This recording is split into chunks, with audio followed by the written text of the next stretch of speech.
And I want to start with gratitude. So first and foremost, I want to thank Vidyamala, who unfortunately isn't here because she's also left the Manchester Sangha to live in Ledbury with Sona.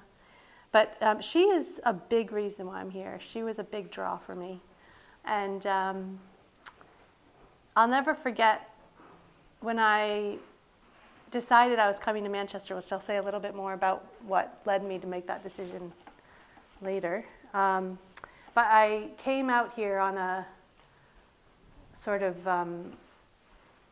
scouting mission, you could say. I was scouting out sanghas and places to live in England. And I spent a few days in the women's community in Manchester.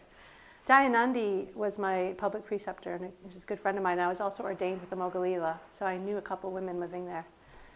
And Vidyamala was there, and I had met her on retreat before about 10 years ago, and she just was very open with me, and she said, "Oh, great, let's talk about you coming to work at Breathworks." She didn't know anything about me. And then we met up on the convention that summer, a few weeks later, and after 5 minutes, she was offering me a job. And that was it. I was completely sold. It was like, great, those are the skills you have. That's what Breathworks needs. Come and work for us. And I thought I was going to have to go through, like, I thought it was the first phase in a negotiation process. And I thought what she meant was, we'll send you the application when it becomes available, sort of thing. And that, you know, at some point I'd be invited in for an interview. It was literally a very, very blurry Skype call with her and Sona in Australia. I think they were on the beach. And I couldn't even understand what they were saying. And then I realized that they were actually saying, no, you've got the job. We're asking you, when are you coming? So that was it. So firstly, wanted to thank her. And then also wanted to thank Sakyamuni. Because when you move somewhere, you not only need a job, but you need a place to live. And Sakyamuni was so, I mean, she hadn't even met me, and she offered me a place to live. And not only did she offer me a place to live, but she was like full of ideas about how it was going to happen. And these amazing ideals around community and just sharing everything quite openly. And she's always been like that from day one. And she's just so generous. And it's very nice to live with a fellow Dakini. So thank you.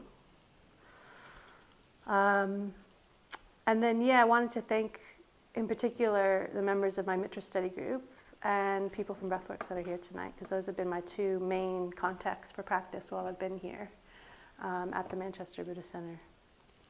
And then, of course, everyone else who's here tonight. And all the, one of the things that was so lovely when I first moved to Manchester was the number of people who approached me, who wanted to meet up. I was not expecting that. I thought I was going to have to sort of put myself out there, make new friends.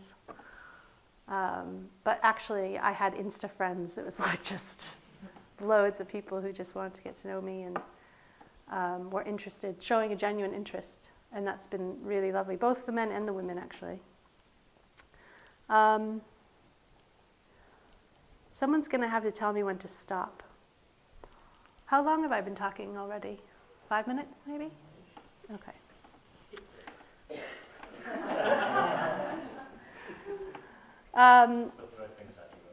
Yeah, throw things at me.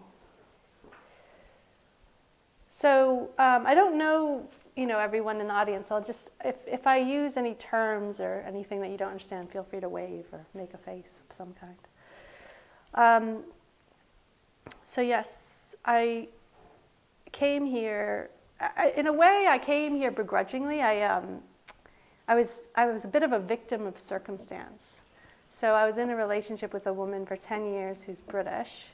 Her student visas that she'd been on for 10 years had run out, and there were no more options for her to stay in the States. So at that time, there was no legal way for her to stay through the relationship. But that has now changed, which is amazing.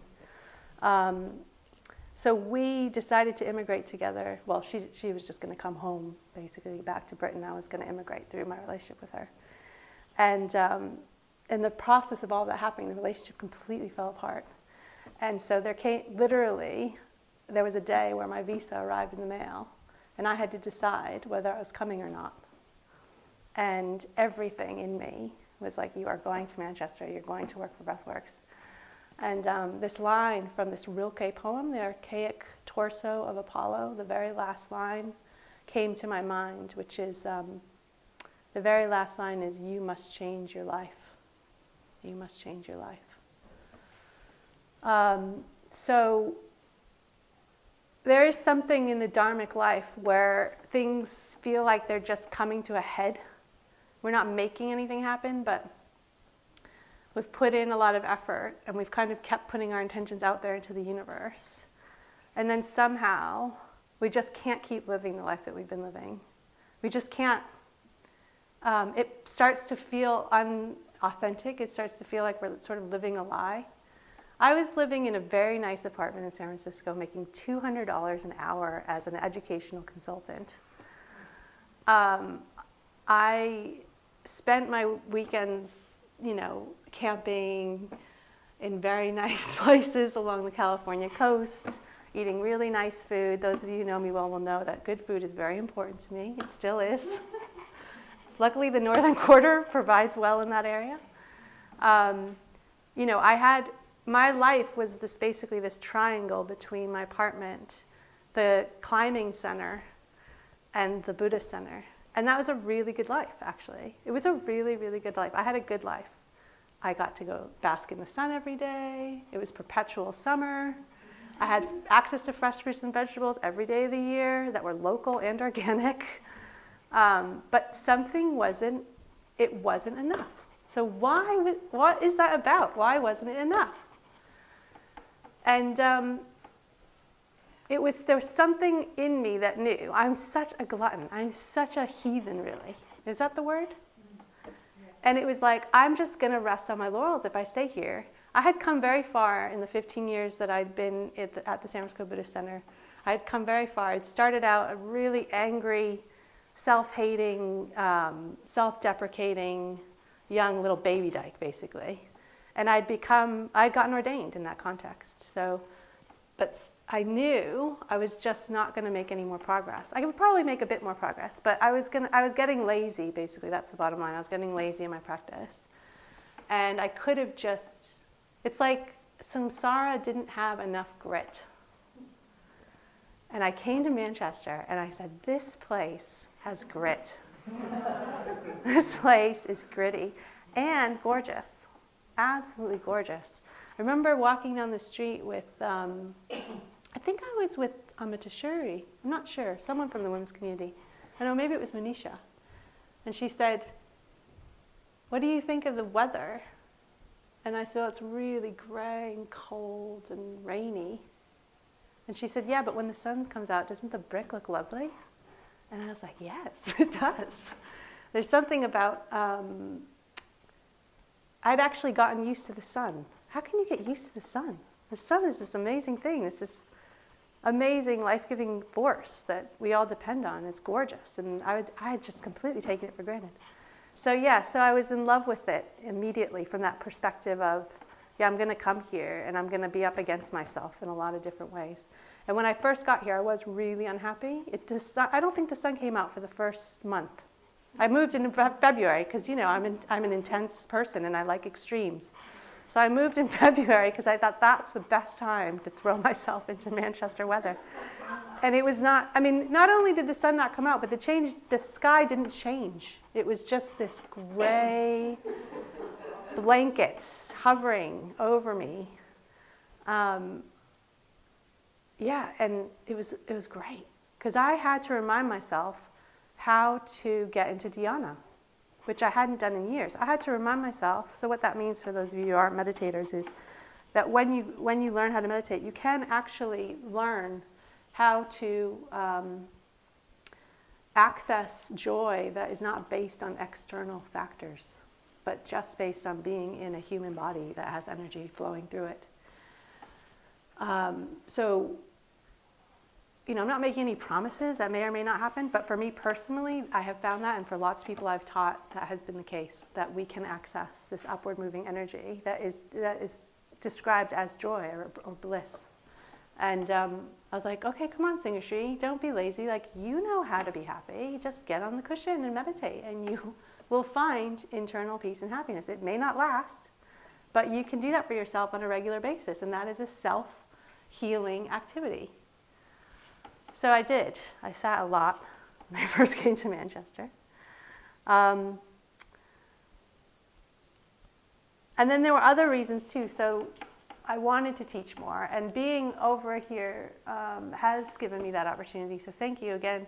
The Manchester Buddhist Center actually signed me up to lead an Introduction to Buddhism Day with Moksha Jyoti the first weekend I was in Manchester. And it was because they'd asked Charnalika, and she couldn't do it at the last minute, and she just passed it on to me. Nobody knew who I was. No one had ever seen me teach before. And they put me in front of a group of like 25 people for a whole day. I'd never met Moksha Jyoti. We sat down to plan the day. And I'd already looked at the like proposed agenda. And I said to him, right, so I'll do the wisdom bits and you do the rest. And he's like, okay, great. And that was it. So thanks to, I mean, you weren't here then, but just whoever was in charge. I think Chandana must have been behind that. Just, blind faith. I could have been, who knows what I could have gotten up and said that day. But I guess there's something about being ordained that people kind of have a trust of faith that you'll do at least as good as a job as the next person. So I have done a lot of teaching in the last 4 years. I've put myself out there as a young woman who's quite confident, who wants to teach in the movement. I have found it kind of hard at times. So it's not that people haven't been open and receptive to me doing that, but there isn't actually any way of, there's no system. So if you want to teach, you kind of have to really put yourself out there. So I also want to thank and commend the Manchester Buddhist Center for thinking about that, because while I've been here, there have been efforts to help to systematize more clear pathways that are transparent for people who want to teach, to learn how to do that, and to learn alongside order members and other people teaching, and to grow in that skill set, and then to see what the opportunities are from that point forward and get real friendship and mentorship around that. So not just the people who maybe at the outset are the obvious choices, and also the resources it takes to be able to teach. So I'm only able to teach because I work for a team-based right livelihood that is very flexible with me and my time and allows me to go off and teach on long retreats and dedicate my time to that, which is all volunteer. So yeah, I guess I don't have any conclusions about that, but I just want to say that has been my experience in the first 4 years living in England and trying to throw myself in as a teacher in the movement, that there are barriers to young women, especially diverse women. So if I'm exotic, then great. I'm happy to stand up and be the representative of, Hispanic American teachers in the movement. But yeah, just that we need to look at issues of access and relevance and and creating real opportunities for people. So it's not just the people with the resources and the apparent talent or the obvious talent who get to do it. So I thought to say a bit about what I've learned. Apparently, I'm a breath of fresh air. That has been said to me directly more times than I can count, and I've never understood what it meant until Artsabatan just said what he said. So thank you. You clarified that for me. So I'm just like, isn't everyone a breath of fresh air? But I get it now. Yes, I am a breath of fresh air. Being direct does have its benefits. I can sort of play the naive American, especially in like tough meetings where there's something going on between you all, and I'm just like, what's happening now? And kind of help cut through whatever that thing is, which I don't understand. There's some way of people being polite and not really saying what they want or something.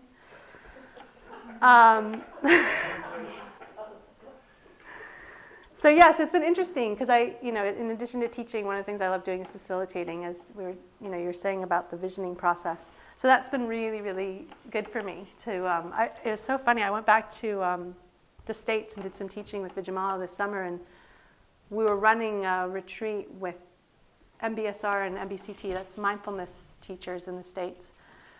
And by the end of the day, I was absolutely exhausted. And Vijamala was like, what's wrong? And I said to her, I think I've been completely de-skilled in facilitating groups since I moved to England, because Americans make you work so much harder. Like, they're all piling in, and I was having to like say, well, you wait, and then you talk, and then you can talk. And I never have to do that with English. In fact, with English groups, I have to kind of do a lot more pulling out. And so I was like, oh, I've been completely de-skilled in facilitation since I moved to England, because the English are so polite. They just let me take over, which I'm really happy to do. All right. So a few other things I've learned. Quite good doesn't always mean good. So it depends on the intonation, doesn't it? I got that one. When people ask me what I want, it's because it's what they want. So would you like the window closed? No. Would you like the window closed? Would you like the heat on? No. Well, I'm going to put the heat on. Okay. Tea actually means dinner sometimes, but it's not clear to me when. So when people say, have you around for a cup of tea, or for tea, I don't know if they mean dinner or a cup of tea. Although the time that they invite you over may be a clue, right? Is that right? No? Pudding does not actually mean pudding.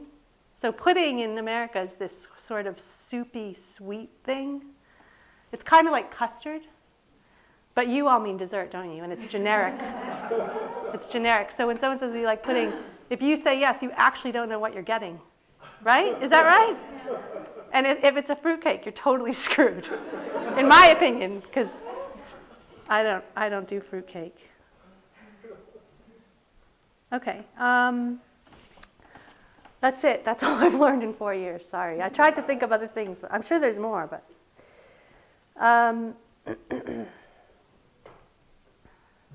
So just a few things I've learned about the movement, because it's been really interesting coming from a situation that's so removed. I mean, San Francisco may as well be on another planet in terms of the movement. You know, people are wearing cases, and we do the refuges and precepts, and we're following Bhante's teachings. You know, there's all those basic things, but then there's other things that are just, well, I wouldn't say that they're really different, but it's more that I think I had gaps in my knowledge about,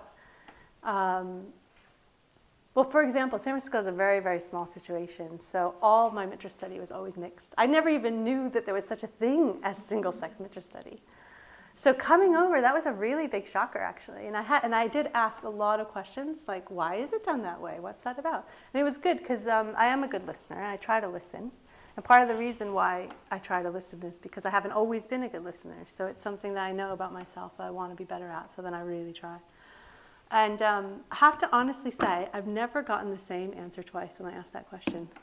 And that doesn't mean that it's not a good thing to do, because it's clearly a meaningful thing to do, and very, very meaningful to lots of people. But I don't know what the principle is behind it. And it's not that I don't know it. I do know it. I know it for myself, my own experience.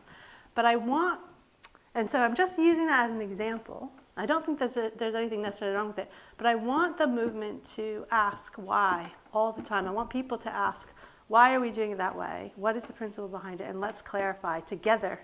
And if it's not working for whatever reason, I'm not saying it's not working at the Manchester Buddhist Center, but I'm just using that as an example.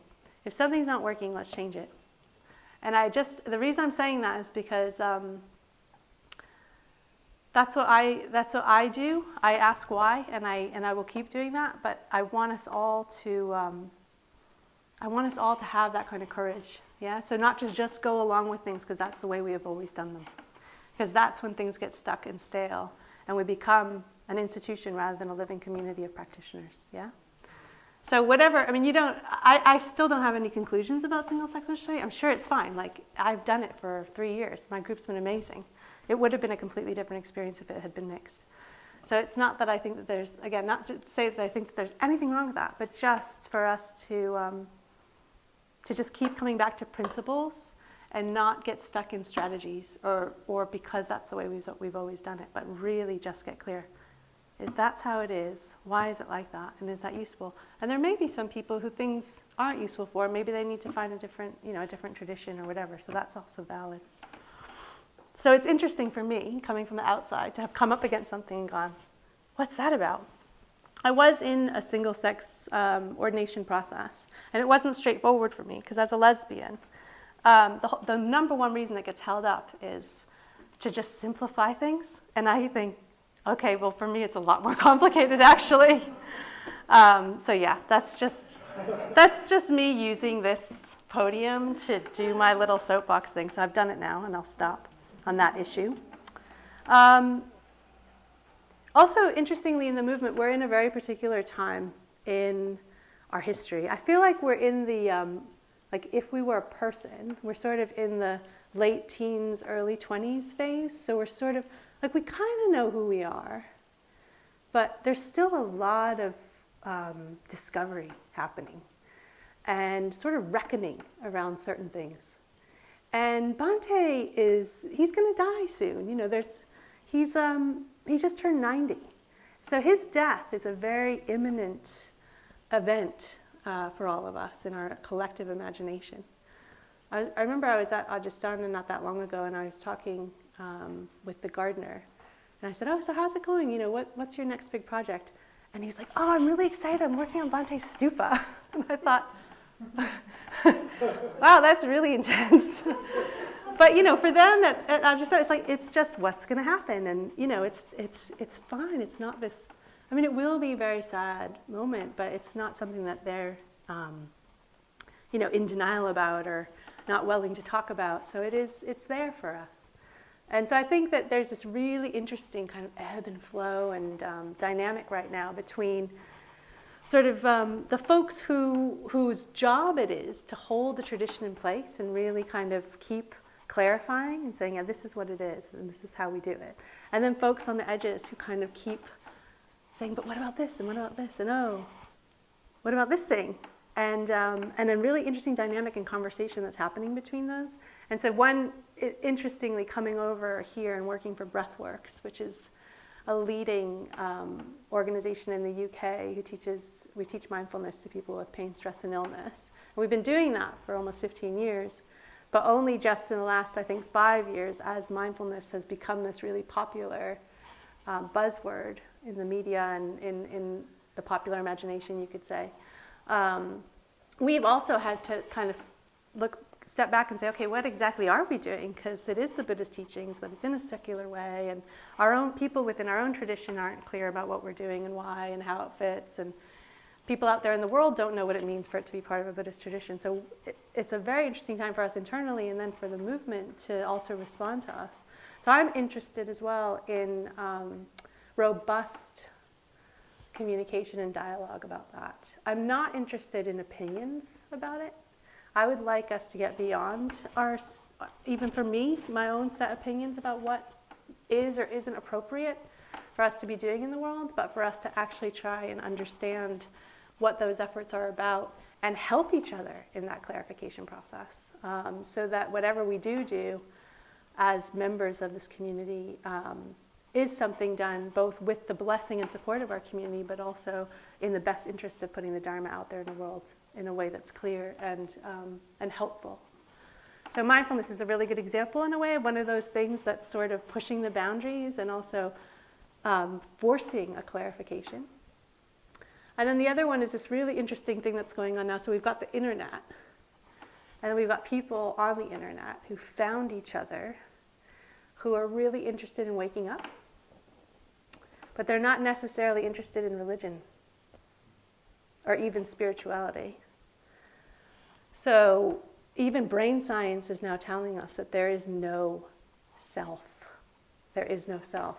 There is no little bright light in our center of our heart that never changes and just sitting there waiting to go to heaven after we die.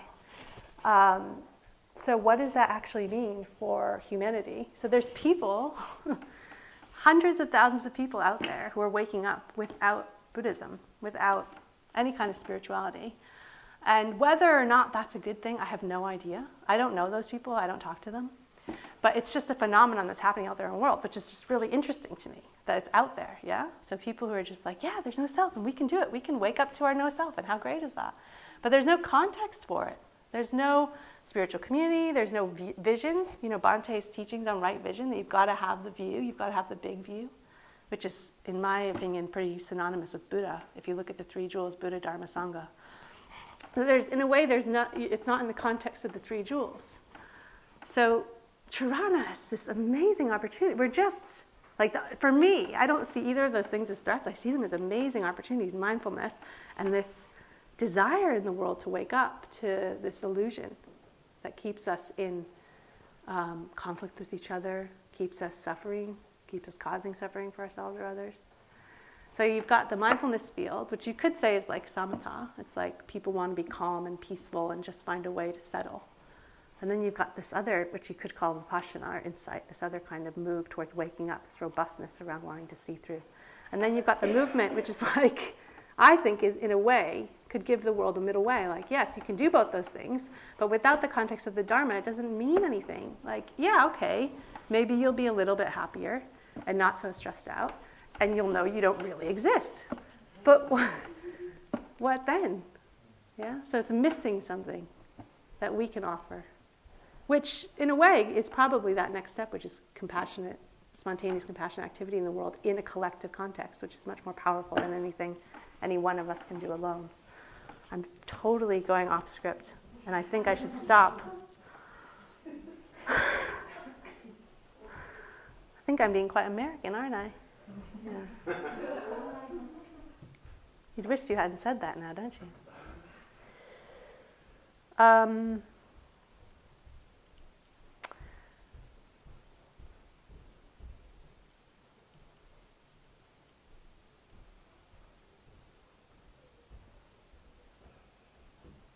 Yeah, I think that's all I really want to say, actually. I've been here for 4 years. That's like the same amount of time, I can't believe it, that I was in university. And I feel like I've grown more in the last 4 years than I did, and learned a lot more than I ever did in university. And I am really sad to be leaving Manchester. So I have to say I've been quite ambivalent about it. So I'm following my heart. I'm going to London. I'm starting a Breathworks office at the West London Buddhist Center. And it feels like it's what I was asked to do from actually lots of different people at different times. And I put the pieces together and said, well, maybe it could look like this. And with the help of Breathworks and their support, we are making it look like that. But it does mean me leaving Manchester, which is probably the one thing that I'm not that as behind as everything else. I'm really, really going to miss this Sangha. So thank you so much. And I will be around, so hopefully I'll see you around the center when I come back for work, which will be like every week, it looks like right now. So thank you.